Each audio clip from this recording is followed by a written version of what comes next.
लेक bell resort, राहण्याची व जेवणाची उत्तम सोय, निसर्गरम्य परिसरात वसलेले साकूर गाव आणि याच गावातून कवडदरा साकूर रोडवर विस्तृत स्वरूपात उभारलेले लेक बेल रिसॉर्ट। यामध्ये ग्राहकांना एसी, नॉन एसी रूम उपलब्ध आहेत। शिवतीर्थ डेअरीच्या अगदी जवळ तसेच सिन्नर घोटी महामार्गाच्या हाकेच्या अंतरावर असलेले लेक बेल रिसॉर्ट अगदी रिझनेबल पैशात चांगली सोय आणि राहण्याची उत्तम व्यवस्था मिळेल।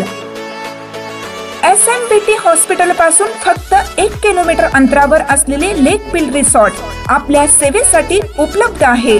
संपर्क साधावा।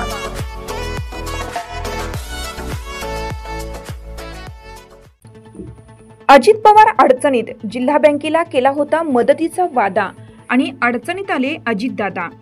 नाशिक जिल्हा बँकेला 653 कोटींचे अर्थसहाय्य राज्य शासन देणार कसे, याची चर्चा सुरू आहे। राज्याचे उपमुख्यमंत्री अजित पवार यांनी नाशिक जिल्हा बँकेला मदत व्हावी यासाठी मंत्रालयात बैठक घेतली। या बैठकीत बीड आणि नाशिकच्या जिल्हा बँकेला अडचणीतून बाहेर काढण्यावर चर्चा झाली। या चर्चेच्या निर्णयाची अंमलबजावणी आता अडचणीची होऊन बसली आहे। नाशिक जिल्हा मध्यवर्ती सहकारी बँक गेली अनेक वर्ष आर्थिक अडचणीत सापडली आहे। या बँकेला मदत न केल्यास नाबार्डकडून तिचा परवाना रद्द होण्याचा धोका आहे। त्यामुळे बँकेची स्थिती पूर्ववत करण्याचं आवाहन आहे। सध्या बँकेत दुसऱ्यांदा प्रशासक नियुक्त करण्यात आले आहेत। गेल्या 2 वर्षात या प्रशासकांकडून बँकेच्या आर्थिक स्थितीबाबत ठोस अशी कार्यवाही झाली नसल्याबाबत विविध घटकांची नाराजी आहे। कर्जवसुली आणि आर्थिक स्थिती याबाबत गोंधळाची स्थिती आहे। उपमुख्यमंत्री अजित पवार यांनी 2 आठवड्यापूर्वी मंत्रालयात याबाबत बैठक घेतली।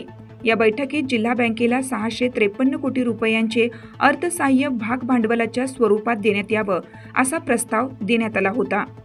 प्रस्तावावर चर्चा झाली, मात्र अर्थ सचिवांनी त्यावर गंभीर आक्षेप घेतले आहेत।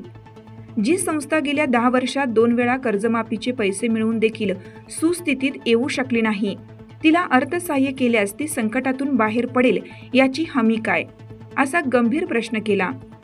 त्यामुळेच अजितदादा यांनी बँकेला निधी देण्याचा वादा केला, मात्र त्याची पूर्तता होण्यात अनेक अडचणी उद्भवल्या आहेत। आता त्यात राज्य शासनाने हमी घ्यावी आणि राज्य सहकारी बँकेने जिल्हा बँकेला टप्प्याटप्प्याने अर्थसहाय्य करावं असा प्रस्ताव पुढे आला आहे। या प्रस्तावाला बँकेच्या प्रशासकाने विरोध दर्शवला आहे। असा निधी घेतल्यास त्यावर व्याज द्यावं लागणार आहे।